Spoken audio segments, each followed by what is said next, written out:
तिथि हमें याद कराती है कि संवैधानिक दर्जा के रूप में वंदे मातरम राष्ट्रीय गीत 24 जनवरी ही हमें याद दिलाती है कि राष्ट्रगान जनगण मन 24 जनवरी ही हमें याद दिलाती है कि आज गणतंत्र भारत के प्रथम राष्ट्रपति ने शपथ ली।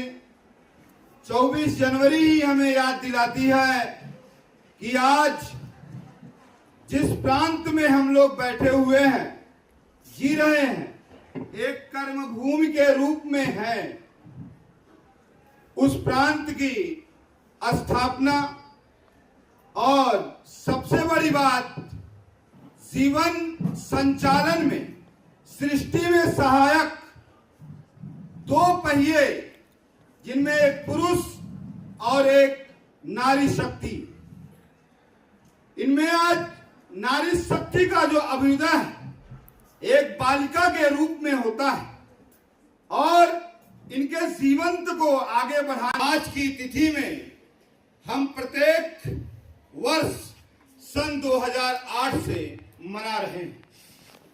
ये दिवस सिर्फ इसलिए नहीं मनाया जा रहा है कि बालिकासिक साक्ष्यों को देखेंगे, कभी जानना भी होगा कि चाहे भारतीय संस्कृति की हड़प्पा सभ्यता रही हो या फिर वैदिक काल रहा हो, चाहे वो गार्गी का इतिहास रहा हो, चाहे मैत्रेयी का इतिहास रहा हो, सब में महिलाओं ने बढ़ चढ़कर भाग लिया।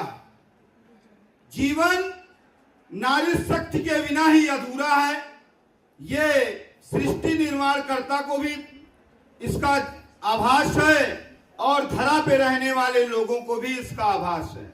लेकिन समयानुपात अगर देखा जाए तो समय समय पे कमजोर पक्ष जानना कि दूसरा पक्ष जो नारी शक्ति का है, जिसे प्रथम पक्ष माना गया है, उस शक्ति को समय समय पर दबाने का प्रयास आतंकियों द्वारा, आतंकी का यहाँ तात्पर्य है समाज के जो आतंकी हैं उनके द्वारा प्रयास किया गया।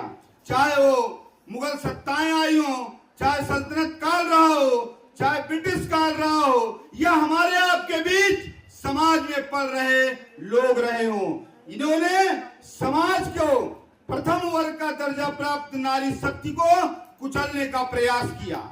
अगर हम 20वीं शताब्दी में देखें तो एक समय हमारे ही राष्ट्र के राष्ट्र कवि मैथिली शरण गुप्त ने तो यहां तक लिख दिया कि हाय, ये नारी शक्ति के बारे में लिखा कि नारी तुम क्या हो, अगर देखा जाए तो अबला नारी के समान हो, तुम्हारे आंचल में दूध है और आंखों में आंसू है। और वहीं कुछ ही वर्षों बाद जयशंकर प्रसाद जी लिखते हैं कि नारी तुम केवल श्रद्धा हो। ये नारी तुम केवल श्रद्धा हो वैदिक कालों के छंदों में मिलता है।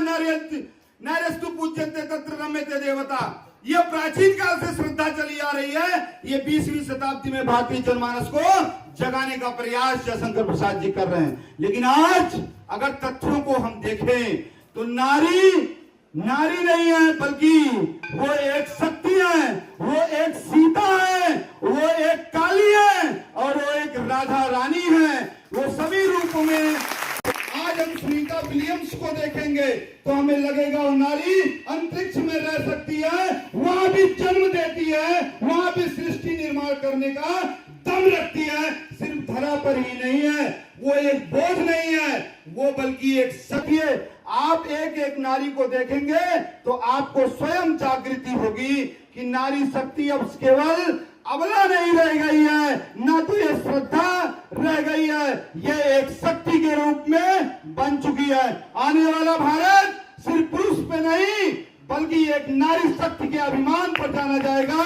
जिस प्रकार से भारत देश की पहली सभ्यता नारी शक्ति के रूप में थी, आने वाला भारत भी नारी शक्ति के अभिमान के रूप में जाना जाएगा। जय हिंद।